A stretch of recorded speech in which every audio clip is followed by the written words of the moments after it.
2, 1. Welcome to another episode of, I don't know what we're going to call this, but fuck it, it is what it is. I keep not thinking of names because I don't think names are important. I think the name comes afterwards, and the ideas that you talk about is what's far more important.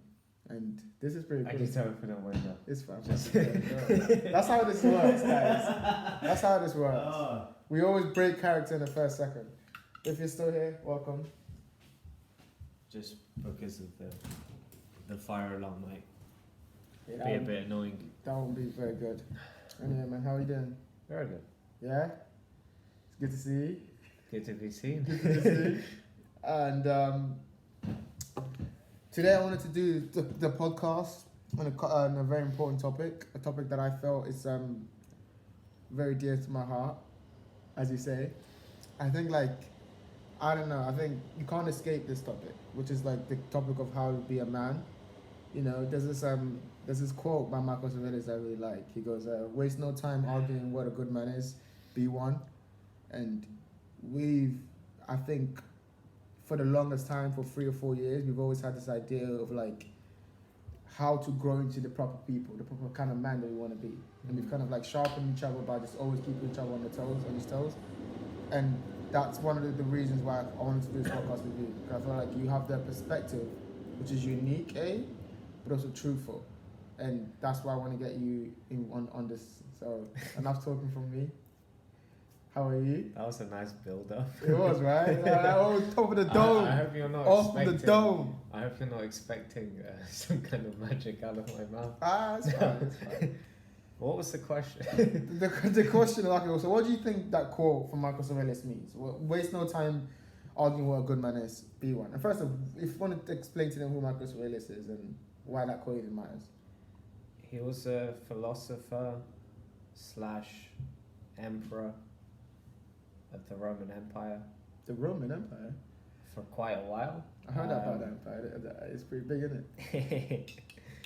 His son, it was sort of featured in Gladiator.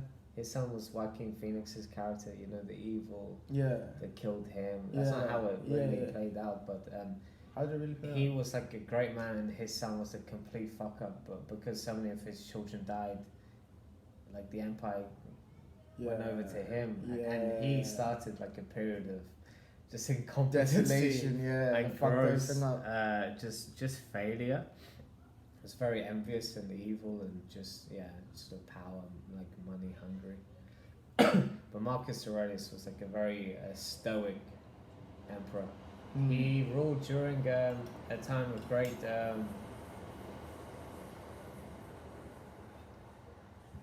they had a flu going. It wasn't a flu. It wasn't like the one we had? It was a virus. It was like the one we had, but it was real. Yeah. People were actually dying and stuff. So he ruled during then. So his service system was really tested, you know. He lost a lot of children, lost his wife eventually, lost many of his friends, his colleagues, and many of his people, but he still stayed strong. And then he eventually died of the same virus, you know. So what kind of so for that kind of man to say stop arguing about what a good man is, be one. Yeah. What do you think he meant by that?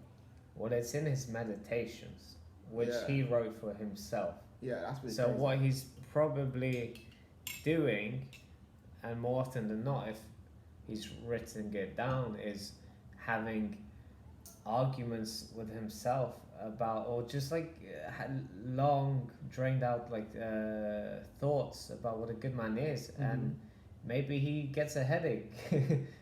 Maybe he's okay, you might not find out, you may not know, or understand the whole truth or the answer in its entirety, but whilst you're thinking, deliberating, you're not acting, you know.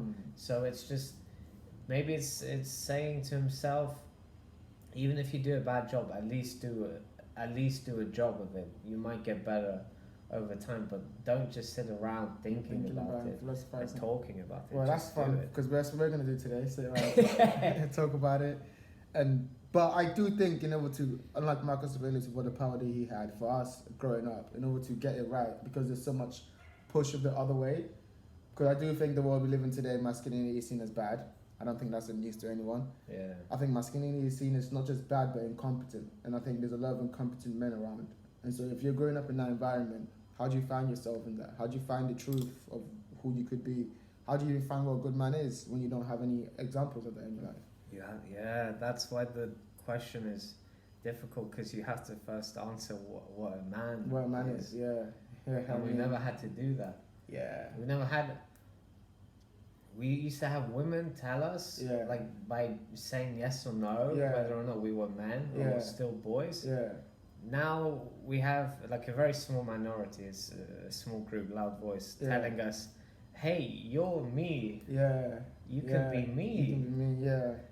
And we cut like I don't want to go into your toilets because you're gonna have you're gonna freak out naturally. Yeah. Like, so we have to answer that question first. Yeah. And the fact that we have to think about that means that our environment, or like the places we put ourselves into psychologically, just isn't set up to create men anymore. Yeah, and so you almost have to do it. We're very soft. We wear very comfortable shoes, very comfortable jumpers, layers. Like, before we had like heating, electricity, Uber. Like, you had to be cold, and that's part of being a man. Okay, go on that. What do you think about being cold, being uncomfortable, and having to struggle and strive and walk your way home? You don't have Uber.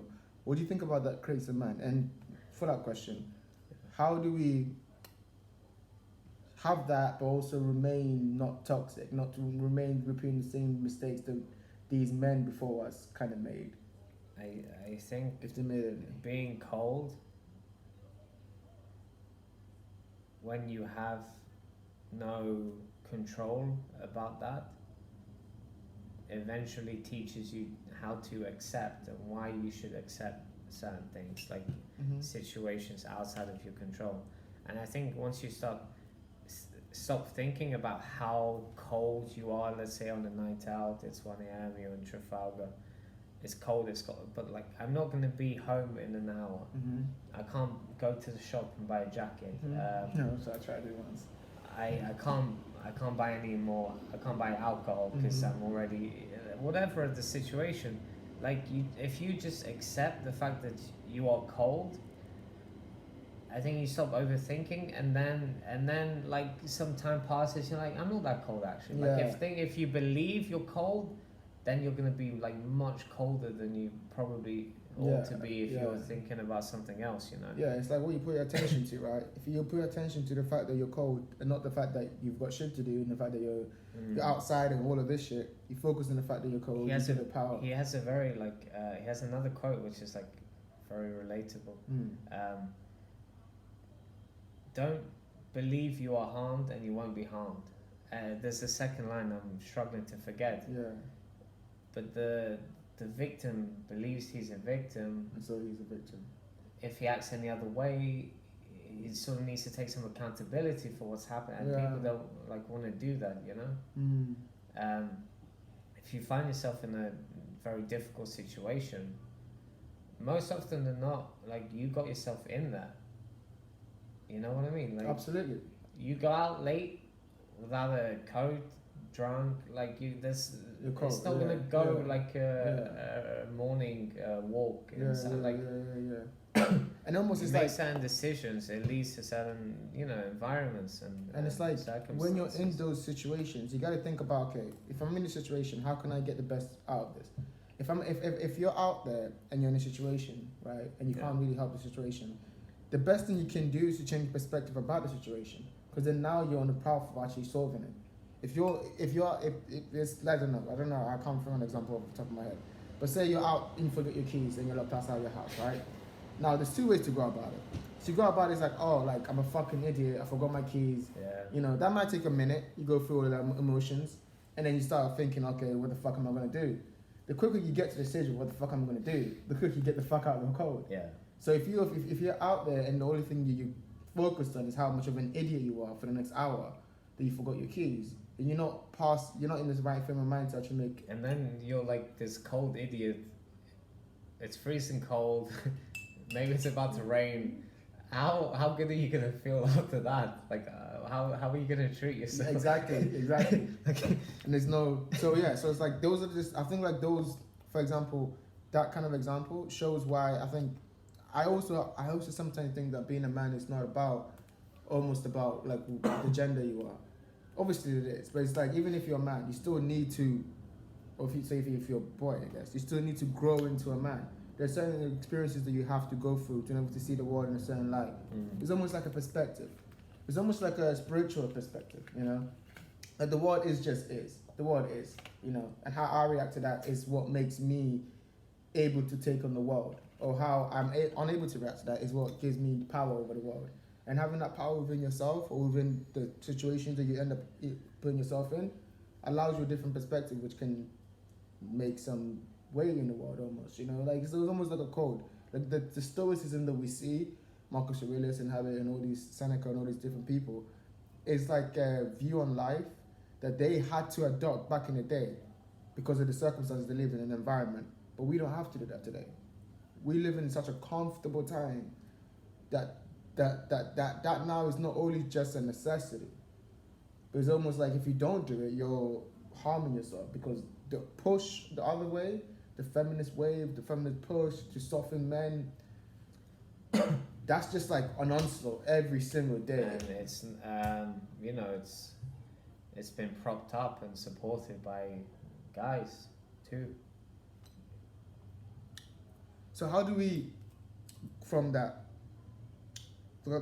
question of, okay, what is a good man? How do we go from that to now figuring out how to become a good man? Like, what kind of things do we have to go through? Like, okay, let's get personal. Let's get like in terms of our life and how we become who we are today. How did we, from who we were when we were 17 or 18, figure out the steps that we needed to make, and then put the action into those steps to become who we are today? Who, even if we, I mean, I'll call myself a man, obviously, but I'm saying, like, even if we aren't the people that we expect to be our ideal, we're so far from where we were when we were 18. Yeah. So what's that look like? What's that progress look like? A lot of mistake making. Yeah, fucking mistakes all day. A lot of cold, To lonely the mistakes, nights. huh? To the mistakes, lads. Hey. A lot of cold, lonely nights. Sometimes somewhere, sometimes nowhere. Always everywhere. I think the music you listen to has a lot to do with it. I think the food you eat has a lot to do with it. You eat like fast food. Yeah, that's Just how. your brain is mushy. Yeah. And I recognize the hypocrisy with a cigarette in my mouth. Hey, I mean, to but- mistakes.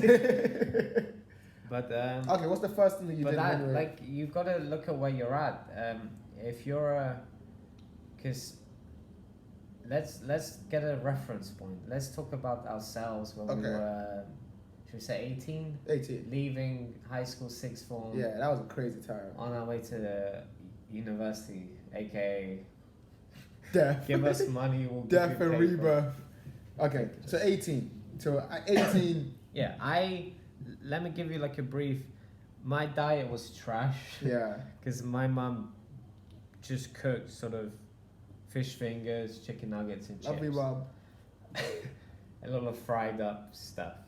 My father couldn't cook shit. A good egg now and then. Any money I had went to peri peri chicken stores, Pepsi's, chocolate, just things that I could eat sort of standing up, Yeah. sitting like anywhere, anytime, middle of the night, you know. When you want to cook yourself a meal, you need to plan for it, you need to take your time, you need to wash up after. So like some limits when you can do it, and you know, you gotta really put some thought into it. But when you can just sort of buy like a McDonald's at like 2 a.m. Yeah. When you start getting introduced to that life as an adult, and you were only taught like your immune system about like everything has relied on like fast food, that's not gonna sort of change unless you bump into someone who's like, I don't eat that, and they sort of make you happy with their happiness. So my diet was trash. No work experience, and by work experience I mean no life experience. Wasn't sort of taught discipline. I was taught punishment, no reward, but like I was taught punishment. I was told what my life would look like. You go to school, you get married, and then that was it. And I was like, oh, what? That's pretty shit. It's like, no. You know? And then socially, like, even if you think you have skills, when you start talking to actual adults, you know, like, you have disagreements with a kid in high school, you might not see them for like 5 lessons or a week, like, you might just not bump into them. And you have like 20, 30 other people to talk to in the meantime. Yeah. But when you get into a disagreement with an adult, let's say at work, and they're miserable and they just won't let go, even if they've not been reasoned, you have to learn sort of communication, you know? But all of that takes, I think, a lot of unlearning to begin with. You have to unlearn what your parents taught you. You have to unlearn your beliefs, your whole belief system. Absolutely, it has to go. Your entire belief, because you don't even know who you are. People are asking you, what do you want to do in 5 years' time? It's the worst question we ask children. Why don't you ask him who are you, or what makes you feel? But then they don't know. Exactly. So why ask them about a question that if I ask you now, you're 5 years older. If I ask you, what are you going to do in 5 years' time? You don't know. Because if you have ideas, but if you're fully awake, you truly can't have expectations about life, because God has bigger plans for you. You know, you could grow a tumor, you're done tomorrow. That's how it goes. But yeah, I wasn't thinking. I wasn't awake. I wasn't feeling good. My diet. Because I agree with a lot of those, like, because I had a lot of the same problems. Yeah, my diet was a bit better because in African households we cook a lot, and so I guess my diet was a bit better. But I was also eating the same shit you were eating at school, so I guess that off balanced that. And then like work experience totally right, like life experience totally right. I've been sheltered a lot of my life. I was taught sheltered. Sheltered. That's the word. I was taught punishment early on. I was taught discipline, but it was nagging discipline. It was like, Jeff, do this, Jeff, do that. I wasn't taught the reasons why I should do them. I was just told, you're not doing this right. Why are you not doing this right? And so that kind of always was in my mind about how I knew I had to improve. I didn't know towards what. And so from that, because I agree with a lot of that, what was the first thing that made you kind of like start moving away from that at that early age to make you start changing your perspective on it, everything like that? Do you remember? It was loneliness. I went to university, and it's not like a campus university. It's a city university, and not a good one at that. And I just felt alone, you know, which is good. In what sense? What sense do you mean you felt just alone? Like, I'm like, why am I here? I could just show up at the end, do the thing, but it was, no like confidence, no sort of aspirations, no one to sort of look to and say, hey, I'm lost, I hope you're just as lost as me. Like, you know what I mean? Or even someone not lost to just sort of like, hey. But then I think it was the unconscious realizing that no one comes and helps you. Absolutely. Unless you're like open to help. And no one comes and saves you or makes the first move unless you're willing to make it too. You know, when you're willing to do these things, that's when you sort of get luck in a way, like good karma, like people will like offer their hand out to you in trust. But it was the loneliness, and then I started listening, sort of, I guess naturally, to like sad, lonely music. And then I stumbled upon like Johnny Cash and Tom Waits, and then all of a sudden, not all of their music was sad or sort of lonesome, but the ones that were had this meaning, this sort of like, I was still suffering, but there was like a meaning to it, you know? And these were like really interesting men. They were who they were on record, behind the scenes, did a lot of good, inspired a lot of people. So it was like, that was my first sort of, like in early adulthood, experience with meaning. And then once you experience meaning, and then love comes along, relationships, I think it was a slow but painful like realizing of what love actually is, what meaning and purpose actually is, because it's not fun and games. Yeah. You're not happy. Serious shit. It's the first time I fell in love with a woman, it was the most painful thing ever. I wanted to run away because I'm like, how can I love this person but hate them because of how much, like I have so much hate because of how painful this is. Yeah. It's spilling over to me. Yeah. And then I started having these thoughts about these things, and I never had done that before. Yeah. And so like I do nothing basically for my first year of uni. I drop out, and then the year following that, I was lost all over the place with all these questions and philosophy and books about meaning. See, I have this idea. And music, and it was just like I was being thrown around. You know? I have this idea that in order to find yourself, you have to lose yourself. Because like, I think it ties in with the unlearning stuff too.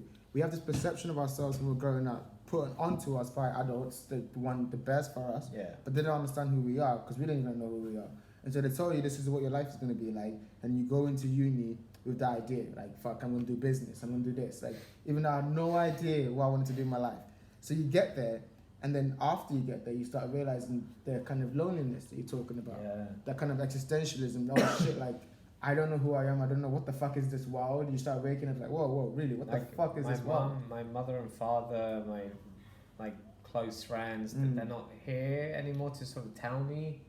And now because I don't know myself and I don't tell myself, when people don't pay attention to you, you think, oh, you're just someone no one pays attention to. Exactly. And then people think like you see what you want to see to make you feel sort of comfortable and right. Like, oh, they think I'm awkward, they think I'm shy, they think I'm being silent. And that thought's kind of like pressure in your mind. You just accept it and add to it because, well, you don't want to be brave. Yeah. You don't want to be brave. I up until very recent, I never wanted to be brave. I didn't think that good would come out of it. So that's an interesting point. I want to come back to that later because I think that has to tie in like how we can overcome this.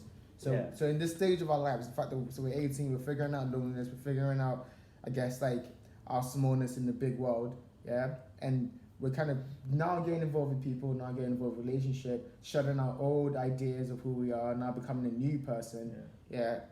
It's like, and you said something that I totally agree with, which is no one's come to save you. When did you realize that no one's come to save you, and what did you do about it? And I'll go first actually. What do you think about that?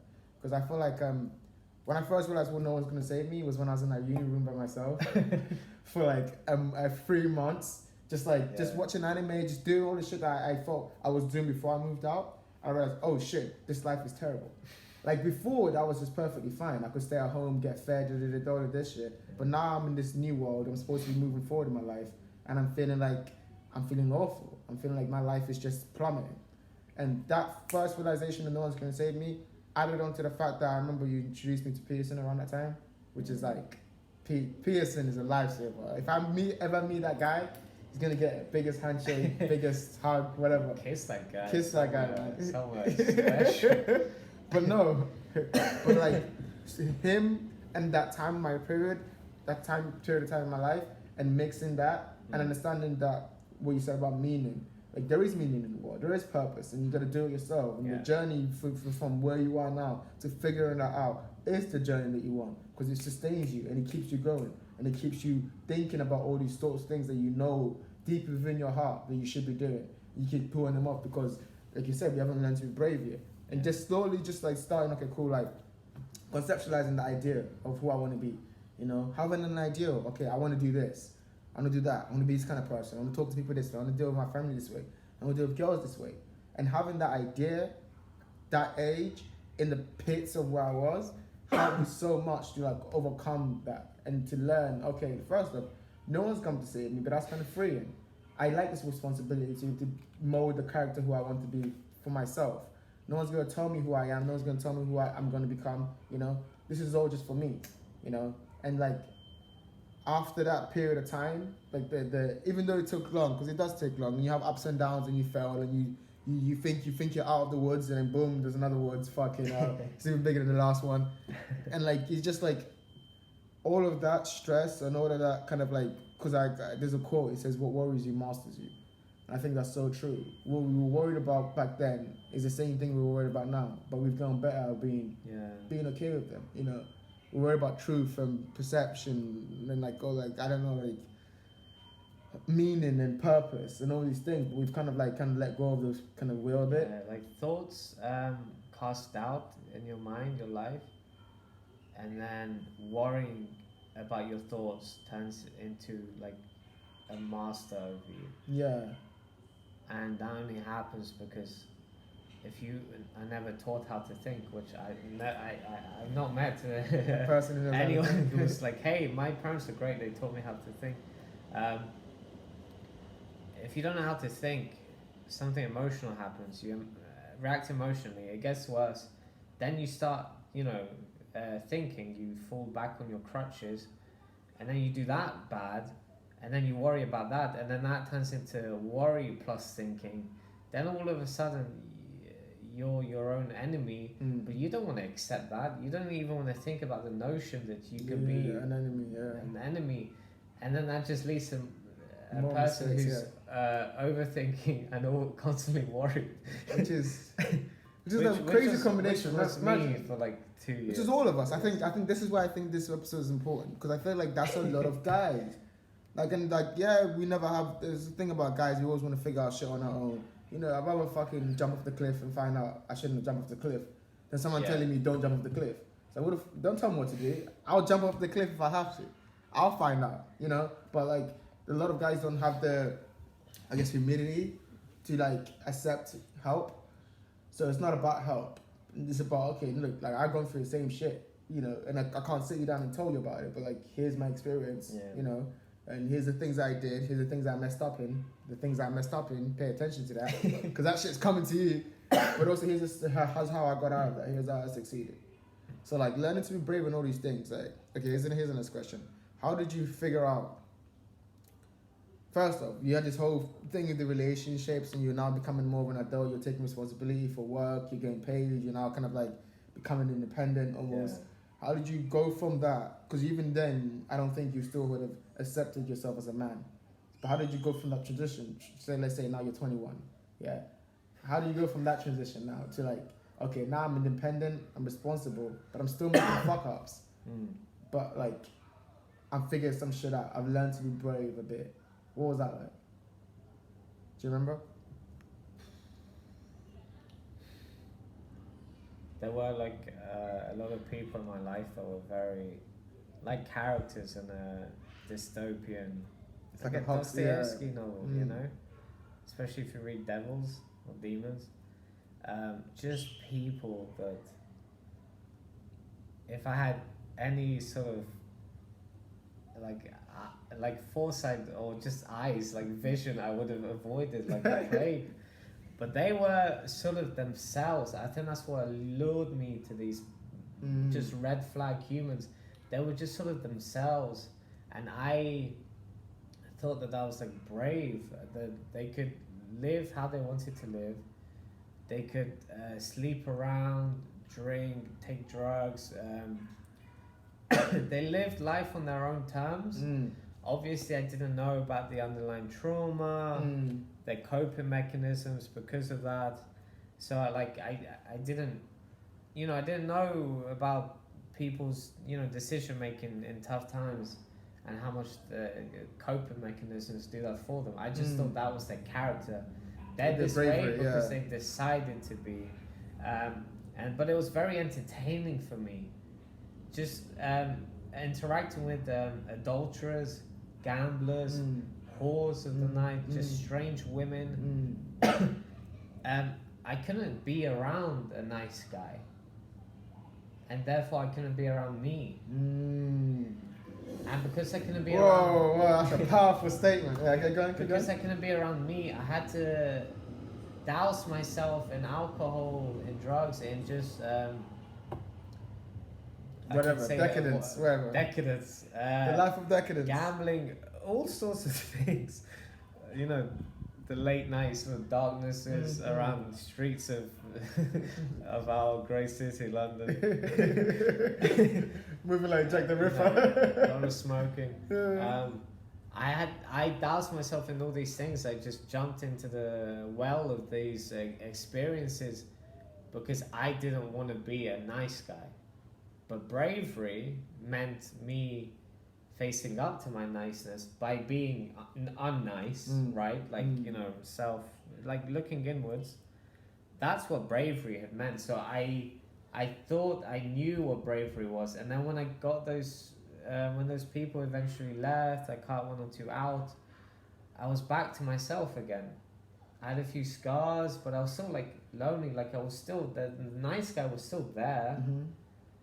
So I realized, oh shit, like it doesn't matter how smart you are, it doesn't matter what experience, you cannot help or save someone unless you're helping, unless you've helped and saved yourself first. It's not, you can't be in the process of doing it, you have to have done it. You have to have gone, Do you think that you've gone to have had, like you've gone to a retreat, you've taken a long holiday, you've gone to a very deep, dark place in your soul, and you've like had a conversation yourself, and you've saved yourself. You've accepted and saved yourself. Those people, they were never accepting of themselves because they're very consumerist, very material, you know, reckless sort of drug and alcohol consumption, never accepted themselves. And I got caught up with that, you know. But when they filtered out of my life and I was back to square one, I realized what bravery actually was, that I had not been paying attention to it and that I wasn't brave. Yeah. You know? But that's such an interesting like perspective too, to go to, because I feel like a lot of people try to have a perspective about people without actually stepping into their shoes, right? Or understanding them. There's less understanding. Like I remember I wrote this thing when I was like 19 around that time. I was like, we spend so much time playing games to understand each other instead of just understanding each other. You know, it's hard because people want to put up these tricks and trades. Oh, we gotta do this to do that to do that. But we never actually just go, who the fuck are you? Tell me about yourself, and then accept whatever they tell you without judgment, without like projection or fear. They might tell them something about yourself, and that took a while to get to that stage. But like having that perspective once you come out of that is so important because now you can face the world for what it really is. And I think that's another important thing about becoming a man. You know, I think a lot of things we're going to hear today is about like not just becoming a good person, just becoming an adult. Maturity is not about a man, it's not about a woman. But I think taking extra further is to have a kind of perspective about that. They're kind of like open, bring it in, be open about life. Like we always hear Sadhguru say, not be closed, but be open. To be open about life is to not make assumptions about life. I don't know what's going on here. I don't know this person. You know, they could be crazy, probably, but who's not crazy? You never know the last time you'll speak to someone. You know, you might, you know. Damn, do you remember the last conversations you had with some of these people? You might be in a fit of rage. They might have surgery the next week. And not wake up. We know someone who had a heart surgery. Fuck, man. R.I.P. man. It's crazy. And you got to think about that. And it doesn't matter that he was like the nicest guy, had all this athletic potential, family sort of man. Doesn't matter. He's in the ground. We'll be in the ground like with him, but he's in the ground now. And we're here still like completely like absorbed in our like, oh, I can't talk to this person is annoying me. I mean, all of these things that are so small in the largeness of life or in the shortness of life, which is boom, one day you're gone. But then you can't always think about that. You also just gotta, like, I still have to live today. I still gotta deal with some of these people. Some people I want to bang in the face. I still gotta feel that. I can't allow myself not to feel that, you know? And like, okay, so moving on from the stage. I do, just to like answer that quickly, I don't remember what we spoke about. And that's true for all. But I know for a fact that not one word of truth was spoken. Which one? All of them. Between them? From you or from them? Like, whenever we spoke, I mean, just our last conversation, not one word of truth was spoken. Yeah. They were just trying to be... It's hard though, right? You can't confuse reckless people with brave people. It's not the same thing. And you've gotten to realise that as you got older. Painfully, yeah. No, thankfully. Yeah. That's an interesting age though, 21, right? So like, I feel like recently, maybe 22, is when I really start to accept things. You know, like I've always gone through my life like everything's great because a lot of things are okay. Like I came from a very desolate place, like even from coming from a desolate country, Pretty far away. So it's like, okay, cool, I'm here now, and it's still desolate. So everything else is a plus. So I've gone through life thinking everything's great. Why is everything great? People like me, I like them. I'm going around happy, but that was a mask almost. It's a mask, the coping mechanism, not to deal with the little details of darkness that was popping up. Of like just looking internally. You know, I just had this mind. Who was able to self-analyze everything but itself. I couldn't analyze myself to the depths of where I needed to change. It was always like, oh yeah, like everything in the world is crazy and everything's crazy. Let's argue about this topic. Yeah. But it was never, okay, deal with yourself away from the noise, sit in a room by yourself. And I reached that point in my life when I got about 22. Is when I had, like, I just decided, like, I remember when we moved out and I was in that place and then it was like a lot of I think the loneliness is a part of it. When you got to go through it, you got to deal with the shit. The darkness and the like time where you're just sitting there and your mind won't stop. You gotta like, I gotta figure out how to do it. It's like just cold enough. It's just cold enough. No matter what you do, no matter what you do, how many layers you just can't seem to get like close to where you're not thinking about how cold it is, you know. Exactly, and like the stuff that the decisions you made and I think at some point I reached a decision and said, okay, cool, like I gotta fix this. I have to fix this. And it wasn't even like okay, I'm gonna change. It was like, I have to fix this. Like, oh, I'm fucked. Like my life is like, I think also in that moment you become over dramatic. But I was like, my life is terrible. Like I fucking hate everything about my life. This is not what I want to be. I have this idea of who I am, but I'm not really moving towards that. Yeah. I'm just kind of looking at that idea and thinking, isn't that cool? Like, look at that guy. He could be so great. But I wasn't moving towards that. And then until I had that decision and that day, and I was like, that switch. And in that switch comes a lot of things. First off, I had to understand the difference between girls and guys. You know, like, girls can go through life, and this is not to sound like Patrice or anyone, but girls can go through life, and they have their own troubles, and they have their own shit to go through, absolutely. Which they experience uniquely. Then absolutely to them. They can go through life without they don't deteriorate as much as guys.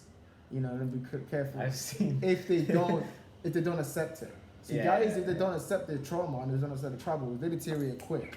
They can't move in the world. They're just stationary. At least girls move stationary. They might pinball back and forth between guys, between like terrible relationships, but they're still moving. Guys just stay stationary and just huddle and just cry in the corner. Quietly, desperately, without anyone really checking up on them. Yeah. And so once you have that change of perspective that, okay, in order for me not to keep staying here, I have to move. Just one move. Okay, get up in the morning. Let's do this. Let's do that. And then you keep moving, and then you see the feedback from the world that you get, which is always not good. It's not like you change one day and then everyone just, look, the sun is bright. It takes months, meditation, this, that. And then you learn who your friends are, right?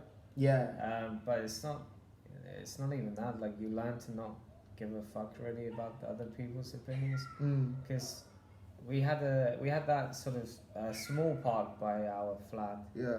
We had a larger park, like not far from that. Yeah. But you do the morning run. What always greeted you good morning and good night without any change? What? The trees, the grass, grass, the floor, the air. Yeah. Every single morning, they were there, and you saw them, unchanging, right? Just purely themselves. Yeah. These people, like, sort of like judging you for getting up early to run. Yeah. They were asleep. They told you, what are you doing after waking up at 3 p.m. with a joint in their mouth? The trees were all like, so you realize where your attention needs to be paid to. You know, like if you got close to nature, you did exercise at the same time, and look at what these trees did for you. Yeah, the trees this are crazy. park, they got you, much healthier, and they got rid of these fucking idiots because you stop listening to them, and you listen To the truth. to this. Like, it's not always silent, but at least there's no lies. Yeah. There's no lies when you're going for a run. Your breath isn't lying to you. Your body's not lying to you. Your body's not. Your feet, your knees, the ground you walk on, the tree, like the rain. Everything is just pure. Just what it is. Everything is just pure, and all that matters is the thoughts in your head, like your lack thereof or the quality of them. That's all that matters. But that's a difficult thing to do. But that's what you're like. I am not meant to call my friend and say, "Hey, what are you doing?" That's not a natural thing to do. What do you mean by that? Like the fact explain to me why, like, running around the forest is less natural than me calling a friend on like a smartphone and judging you. I know like things like envy and all of that stuff exists, but is that a natural thing to do? Me to call someone I call my friend and to judge them for taking care of themselves? Absolutely not. It's like what? But that's the thing. It's like when you learn to take care of yourself, you realize a lot of people have that because of their own problems. It's nothing really. It's really rarely to do with you. Everything is a projection. Really, usually, it's about how they feel about themselves, how they feel about where they are in life, how they feel about how what you're doing is a reflection of them. So they try to bring you to their level so they can feel comfortable. Because to change, because imagine they saw you running and they're like, "Fuck, I gotta go running." That would fucking kill them. That would fucking. You have to deal through so much months of shit they have to go through that you've already went through that one moment. So it's either to just be like, what you're doing, go back to what they're doing. Yeah. Most people are really predictable in their actions. And the actions, in turn will kind of make them who they are in the future. But it's so interesting to see especially around that time when you're doing all these things, how much of other shit you realize you don't need. How much you just don't need to be in that group chat with eight other people. Yeah. How much you just don't need to be involved. How little you actually how badly do you need to take the bus to go shopping? Yeah. You can just walk. Can't you just walk? Yeah. And if you can walk, you can listen to some great music or a podcast or just nothing. Just be with your thoughts. You can have a walk and not be distracted and just sort of enjoy it after a while. Yeah. It's uncomfortable. Yeah. But it's these little things you pick up if you pay attention, and if you don't, it takes longer, right? But it's the little things that I think just sort of turn you away from what's not on your path. Yeah, and then you slowly find your path. And speaking of that, I got a question. How did you, first off, get rid of all those shit that you didn't need? And then how did you, because to do that and to find your path aren't always the same. Yeah. So how did you do that? Got rid of all those little shit that you realized you didn't need and just started walking and just being quiet with your thoughts? Because you were walking way before I was. So you realize the fruits of that. But also, how did that help you find your own path? You go, okay, this is just me, and I'm going to carry on this path without anyone else. When I listen to my character, good things happen. When I listen to my personality, bad things happen. Right? You gotta explain that. During COVID, going for a breakup. She was halfway around the world. I was back home with my fucking parents. Bismillah. But I was so incapable of handling it, accepting it, regulating my emotions. So I was overthinking. Overthinking during my sleep. I would wake up and be thinking about it. And I never done that, but I'm like, oh shit, this thing won't get out of my head. Yeah. The best thing I thought to do was to walk so much that I walk more than I would at the pace of my thinking. Yeah. And obviously it didn't work. Thinking pretty fast. So I was walking every day, miles and miles, and until my feet were bleeding, just tearing through shoes, and nothing sort of helped, But when I listen to my character, which says in the mirror like just a little longer, especially when you're maybe in a situation where you're doing something you know is not congruent with your nature, like doing sort of reckless drug activities, or you're with a person that is nothing but bad, a Taylor Swift terrible, terrible. And then you look in the mirror and maybe it's 3 a.m. You're in Stratford. There's some random guys in the other room. You're like, what am I and doing? you look yourself in the mirror, and you do that enough times. You know, you're asking yourself the question: how badly do you want to be someone you're not? Yeah. How badly do you want the things you want?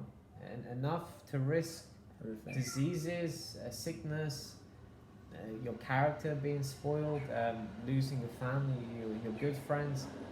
You know, every time you look in the mirror in these situations, it's not your personality it's your character that looks back at you. Yeah.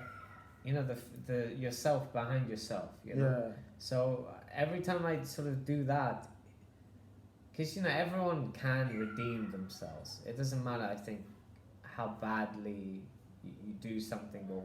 Absolutely. Yeah. I think everyone has a chance to redeem it. It's almost if like you can breathe, you the can further you can go, save the more yourself. the light. Because you realize the depths of where you can go, but you also make sure you realize the good you can do. That's the thing. Like like in moments of darkness or extreme darkness, there was always a light. Yeah. There was always some sort of meaning in that suffering. Yeah. And that I just couldn't deny that about life. And I couldn't deny that there is a thing called truth and love. The people I didn't want to accept, and how I interacted with them, how they made me. I didn't want to accept people, but I couldn't avoid the fact that truth and meaning, these things are real. These things are real, Absolutely. you know. And then that sort of thinking about that, experiencing that sort of, it allowed me not to get into enough situations where I can mess myself up. Like just thinking about that sort of kept me outside of the club.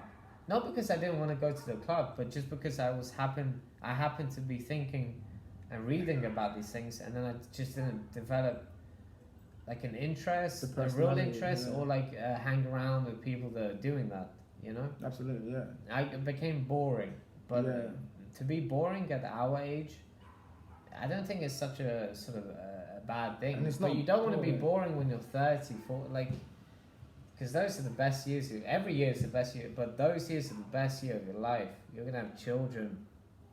You're going to hopefully have a job you actually love, despite your deteriorating physique. Grandchildren, you'll be closer to God every time you wake up. So I wouldn't call that boring, because I feel like, I know that's not what you meant, but I want to expand on the point, because I feel like to do what not everyone else is doing requires, first off, an incredible amount of self-discipline and self-will. It might even be self-discipline, basically will, and the will to go the other way. The will to believe that your foolishness that you believe is so true, like you believe love and truth and meaning and purpose, all these things. And when everyone's like, what are you talking about? Just come to the club. And you're like, no, trust me, guys, there's this thing called truth. It's crazy, you know? And it's like, you get so caught up in that.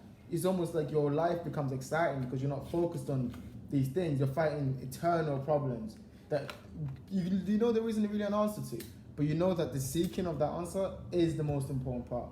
The more important part is staying up and reading all these books that make you think, change your perspective on the world. Like I remember when I read, I think you were there. I remember when I read Man's Search for Meaning.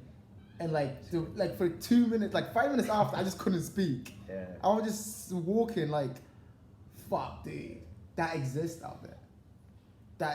Those words in those pages in that order, that book, that truth. And you never forget, like the capos, the guards were prisoners themselves. When you read that sentence, you're like, what? Because you always think good people versus bad people. Yeah. There's no such thing. There's no such thing. You only have good and Just evil, people. and it divides, in your heart. Yeah. But there were prisoners, then there were prisoners who were appointed guards, and then you had Nazis, right? But it's like from top to down. It's just and then there were like within the prisoners, people who committed suicide and people who refused. people who survived, people that were just obliterated straight away. People found meaning. That's the craziest part about when we read that. And music, they sang and they, you know, Yeah, and they shared food when they could, and they stole each other. Like, it doesn't matter, like, what corner of human experience, how low, how sort of dark, how hot, how cold you, like, it doesn't matter where you go. There's always gonna be something that's gonna happen that is meaningful. Yeah, and it's like, no, go on, sorry. No, it's like you put two people. What's that film, The Revenant? Yeah, I haven't seen it. I'm completely making up the next sentence. Two people in the fucking forest fighting a grizzly bear. Yeah, That's what I got for the picture. But that's a story now. That won an award. Like, and then you read, you know, stories by Tolstoy about them hunting. You know, hunting bears, and it's just like a group of 5 guys, and they're just following around one thing. But this sort of seeking, this adventure, this meaningful, you know, sort of waiting.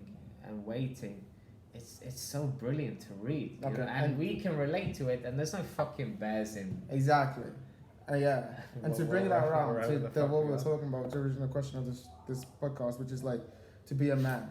I think to be a man is to be one of those 5 people seeking that bear, knowing that at some point you're going to catch the bear or the bear's going to catch you, which is life, right? And also always be part of that adventure, the danger, the going to this place and that place and following in and whatever happens within and figuring out, one of us got lost. What the fuck? You gotta go find that guy. And you need to, all of this whilst there's a bear around you. Yeah, and like, you know, and it's like, I feel like in order to live in the society, I don't know how the fuck to live in society today, but how I found is easier for me to live in society today is that, to be around people that are chasing the bear, to be around people who know there's a bear out there, are interested in chasing the bear, and actually believe they can catch that bear, you know. And it's like to always have that sense of meaning, or to even be like a person in the Viktor Frankl novel or book, you know, in the most desolate times in your life to find meaning. And I think it's all about preparing yourself for that moment, because it's coming. That bear is coming. It's fucking destroying trees and shit. I can see it come out. Fuck, dude, it's coming, and you know it's gonna come. But we live in such a comfortable society. We don't even believe there's a bear. We don't even believe we're in the woods. We just believe we're just chilling somewhere. Nothing bad will ever happen. We're constantly told like the enemy is in the White House or in North Korea or in China. Like we're constantly all the problems are outside your home, so stay inside your home. What does that mean? Stay inside your comfort zone. Stay inside where you're warm and you have your fridge full of food and your blankets and your fucking PlayStation. People didn't have PlayStations. They had fucking bows and arrows, you know? And they played with it like we play with Assassin's Creed and FIFA, but they they got scarred. Maybe they fucking hit a friend. Who fucking knows, right? But like they learned about real consequences early on. We don't have that sort of time anymore. So here's a question then. And I know you might have a few questions. After this question you can ask me some yourself. But what do you think are some of the rules or some of the things we have to remember in our quests? Almost, you know what I mean? Like as people are becoming older, imagine someone watching this says, okay, I want to actually become a man.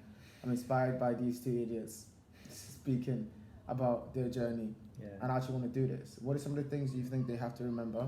What are some of the things you think like are important? Some of the people they have to read, or some of the ideas they have to get into their head before they can, to arm themselves on this journey, I guess.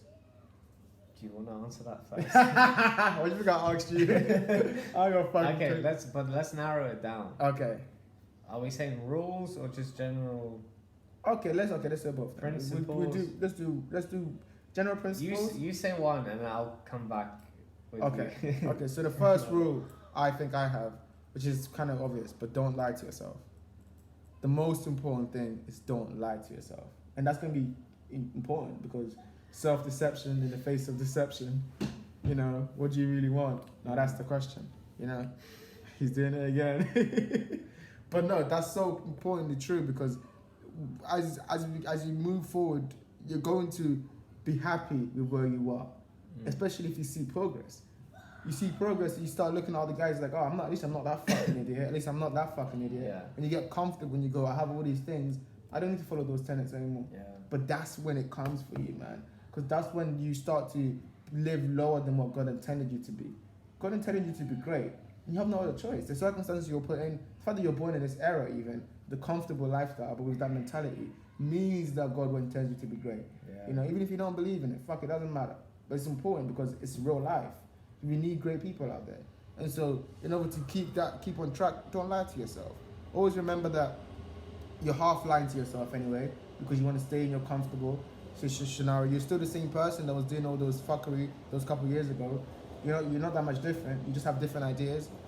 You know, now you're trying to kind of like move towards those ideas, but you're always going to be like, oh, maybe if I just took this little bit of a leeway, you know, no one's going to know.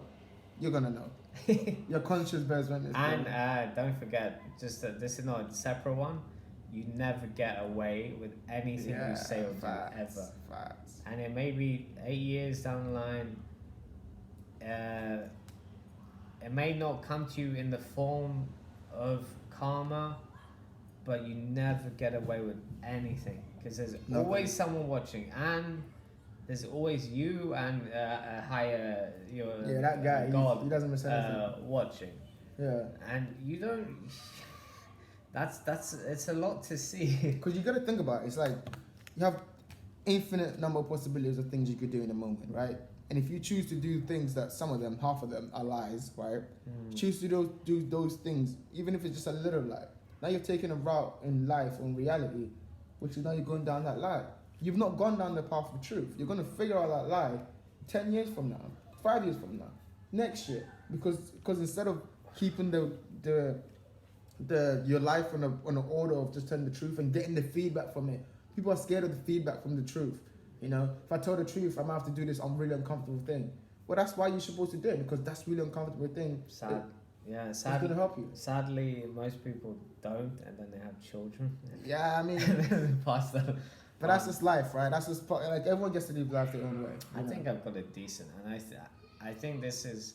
I don't know how I would direct it to women, but I think they experience the same thing, but worse. Avoid resentment at all costs. Okay. Like I grew up with choose love, and yeah, but like I think you learn the skill of acceptance. Love isn't a skill, right? Making love is. No, love is a skill. I don't want to like reduce it. No, because okay, here's why I think that. Because I feel like in order to avoid resentment, you have to have the outlook to always choose love. I have this thing. I always choose love, and that's hard because sometimes people take that for granted, or like they just expect you to always be loving, and sometimes you're not feeling like that. You wake up, just not in the mood, but you go, still love you, whatever happens, it's all love, it's cool. I understand, I get it, I get it. Whatever you're going through, I get it. I choose to love the fact that you're a human being if I don't love the situation, and that helps with not having resentment. That's why I say it. But go on, you were saying. Like, because I grew up with resentment towards my father, my uncles, because they were constantly bickering with my aunties and my mother, and I'd see a lot of females crying and then them not being able to control their emotions. When you grow up, you're a boy, your father needs to be Superman. I have no trouble, I had no issue with him working all the time, because if your father's Superman, you're not gonna want him like on his lazy chair watching Match of the Day or some shit. You want him to be out there fighting people. Saving heroes. So I had no problem with that. It was just the over emotionalness, the lack of control, not training us to be sort of more, not encouraging us to take risks and exercise and all this stuff, and feeding us crap. Obviously, did the best they can. So this resentment was building. Luckily, I started watching Bergman films, and the way he displays resentment between mothers and daughters, sisters alike, yeah. and men with gods. So he like really raised it because he did it so well. It beat my resentment to my father. Yeah. Like it took everything out, and I was like, oh. Like what I went through wasn't that bad There's nothing compared to this, you know. But then since then, like when they can have word for word the same argument with me, the same points, but I don't react. I don't give them that, you know. I'm like a lot more sort of. It's a lot more peaceful. I've just accepted them. They tried their best. You should never doubt that someone loves you. It's just, sometimes the way they love isn't right for you, and you have no context. You haven't seen the way they were loved. Sometimes people are just passing on trauma and that they received. Like there's a world of things I don't know. All I know is me and my brother, despite all our problems. You have a life if you have problems. Like we still had a home. We were still fed, like warm, you know. Still alive. Yeah. So still, alive in this country with opportunity and all that stuff, and access to education, or just access to anywhere in the world, you know. So like, if you can avoid the habit, the trap of resentment, I think naturally you're like on a path to enlightenment, because you have to accept your father, accept that he's in sort of like, if he's like a tyrannical figure, he's also in trouble. So accept the fact that he's a tyrannical figure, okay, but he's also in trouble. That's me. In order to save someone, you have to accept that they are in the situation which needs someone saving, and you're the best person to do that. And if they die, what are you're gonna curse at them? Their body's 6 feet under. All these women and children are looking for you for support. Are you gonna be there or not? Exactly. Exactly. How many excuses are you gonna have? Exactly. For not being who you are. So, I tried the resentment thing. Give excuses for who I was not, what I was not doing. Didn't work. Luckily, I watched those films. I read some literature. I sort of delved deep into his sort of character and his past, and like luckily, like I managed to avoid that, because I know some people they're like on a high road to resentment, and it doesn't lead anywhere good. It doesn't lead anywhere good. I want to treat my son. I don't want to treat my son like my dad treated me. Do you know what I mean? Because I'm only gonna pick what's most comfortable, like emotionally sort of available at the time. I want to treat him like I'm Superman, but in order to do that, I need to become Superman. Superman, like, he didn't make any excuses. Yeah, motherfucker was working like whatever the fuck. Like, these people don't make excuses on the way to become who they are, They just understand it. No excuses. Yeah, you take it what it is. Alright, so I have these rules I wrote down. They don't cover everything. They barely cover even half of it. But I'm gonna read them out. It's like 10 rules, I guess. That I try to follow them. I miss them out, obviously. But when I'm reading these rules, I want you to think of a couple questions. Maybe closing questions you want to ask. This could go on for 2 hours. This is what we do. We sit down, we talk an hour, the minimum, 2 hours usually, and we just keep going. So, but maybe we make this a weekly thing. Maybe make this more than one. But so while I read this question, I'm not calling you on Skype. I'm not whatever doing the Skype. fuck. I don't do Skype. I just do in person. That's how long. Like, that's how much I've refused to do the whole thing. And Skype. It's not even around, man. We'll think of questions while I read this. Yeah. So it's just, these are the rules, yeah? Don't kiss and tell. Learn to be brave. Learn to say no. Develop a code and live by it. Be patient with yourself. Learn to listen. Avoid debt. Just maybe too late for some. Seek out a mentor. Develop a space to confine in and ask questions. Be kind and be compassionate. and then live fully. So these are the like 10 rules that I kind of like. I think I've done the opposite Of all of them. Well, some of them you live and you learn. You know, you live and you learn. Yeah, and that's what's important. I think that's more important than getting it right. I think a lot of things for guys, they'll be struggling to think, okay, I've done all this shit. How do I move on? First off, the past doesn't matter. Like I was reading this book and I was talking about how the past is just an idea. It's a bunch of collection of memories, which is not even fully memories. It's just like reels of memories from your now perspective. So it's not even the truth. Yeah. You just view it as in like tinted by your now experience over how the thing ended. So the past is not even real. All that exists is present and not even the future. All that exists is present. So if anything happening in the past is dead, especially if it's negative. You know, obviously you're gonna have to deal with people. But if you deal with people the way you wanted to deal with them back in the day, it's much better. Yeah. You can be in a situation where, you know, all of that is gone. All the negative shit I did, all of that is dead. Now I have to create a new self-image, a new person that kind of like live up to the ideal that I always wanted to be. And that's helped me so much to leave all that shit behind, which is a lot of Buddhist kind of mentality, a lot of meditation, a lot of walking out in trees and taking walks and just understanding like the trees don't give a fuck about the past. And they've been here longer than... They've been here, they have way more shit. Than you. They've seen way more shit.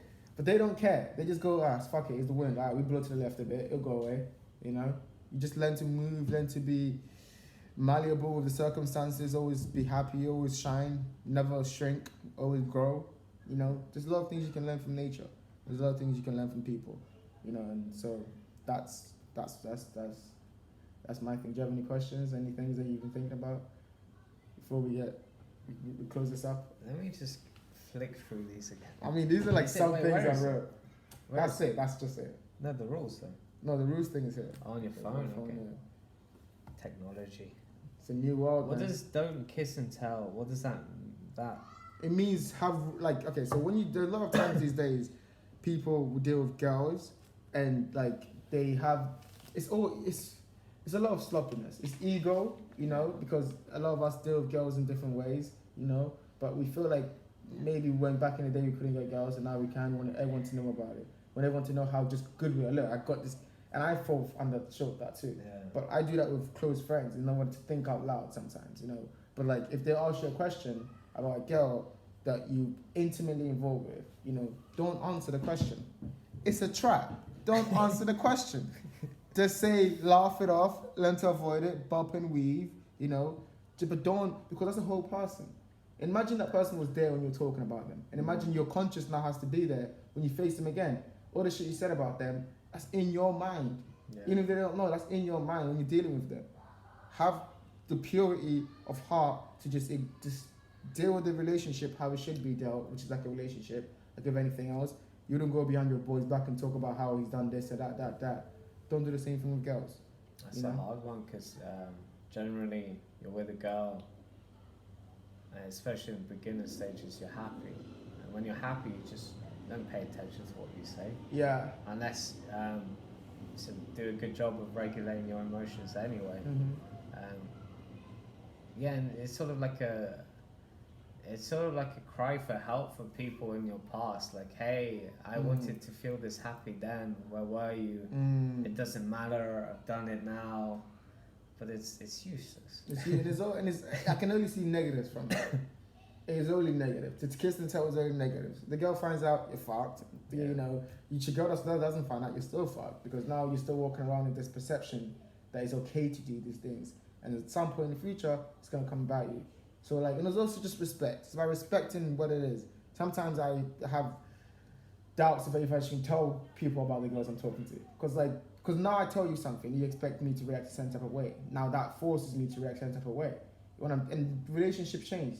Yeah. Sometimes you fucking pissed off at her in the moment because she did something. The other person doesn't know the intricacies and nuances of your relationship. They just hear you talking about this girl negatively all the time. And then you like think about explaining context and this is how she is, and then you find yourself boring your bro, and you're like, what the fuck am I saying? Just get us another drink. Exactly. That is about anything else. Exactly. So don't kiss and tell. That's the rule I have. I try to follow it. I'm getting better at that. But yeah, it's just there's just a lot of I think a lot about being a man is to value honor and honesty. and the value of code. And just maybe what separates you from other men. Also, like, there's a lot of shit you gotta do. You gotta put yourself through hell. You gotta build yourself through hell. But, like, learn to fight, learn to defend yourself. I didn't put that there, but you gotta learn to defend yourself. Not for you, but for the people you love. If there's a serious situation, who are you gonna call? You gotta call you. And if you can't defend yourself, you're gonna act not righteous. You're gonna be like, oh, forgive him, he's fine. No. Sometimes you need to bang someone in the face. And like warriors don't hang around pussies. Exactly. So you can't call a warrior, you just have pussies. You just have pussies around you, and you can't defend the people you love. And that's the most traumatic shit. When you can't defend people you love in the moments of stress. Because you're walking down the street, she gets like slapped on the ass or robbed. You have to fight. Even if you like are there to pick up the pieces, console her, she's not gonna look at you the same. Yeah. It just isn't. And she can't, because you don't even look at yourself the same. Are you okay with that? Are you okay with being the kind of guy who can't? And it doesn't matter what situation you're in. If you get there and if you put yourself through that hell, you realize that first of all, most people aren't doing that.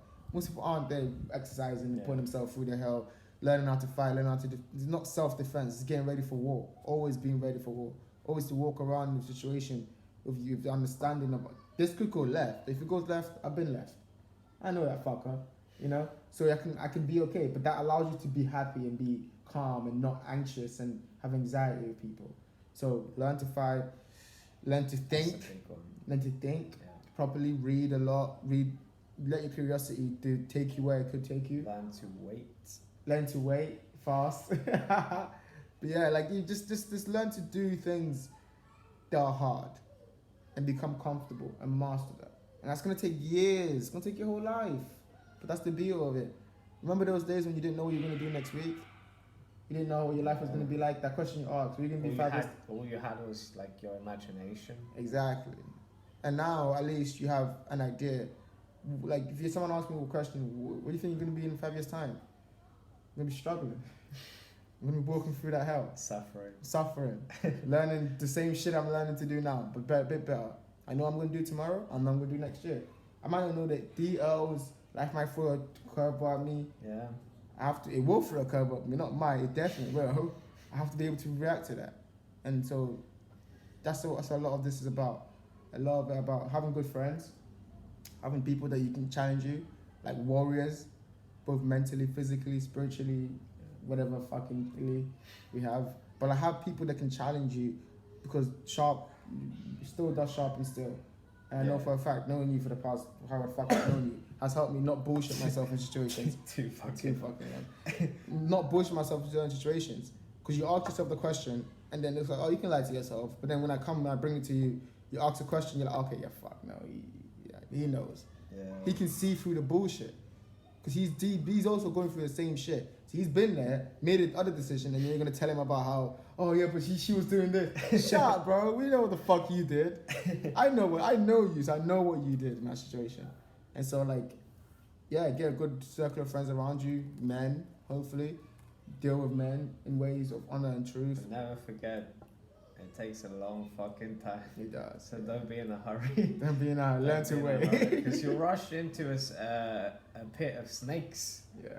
If you like try and build that empire too fast, you'll rush into a pit of snakes. And snakes, they'll take something from you. Motherfuckers bad. Motherfuckers were there at the beginning. You remember in the tree, so they know what they're doing. But yeah, okay. Any questions? Any last questions? I know we could go on, but I don't want to go on. I'm okay. You're okay? You're good? Yeah. Alright. I finished my glass of wine. We haven't finished. I don't look forward to the next. We haven't finished. You gotta finish it. That's you can't lie to them. Oh, okay. You can't lie to them.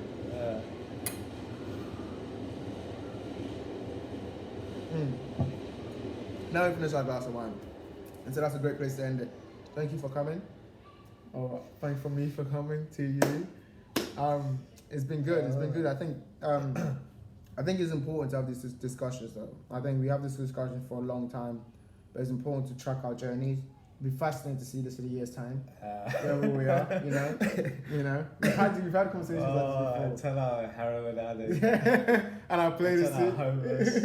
Right. I'm like, at least you did this. So go out there, guys. Make a difference. Stay hard, and peace. Ah,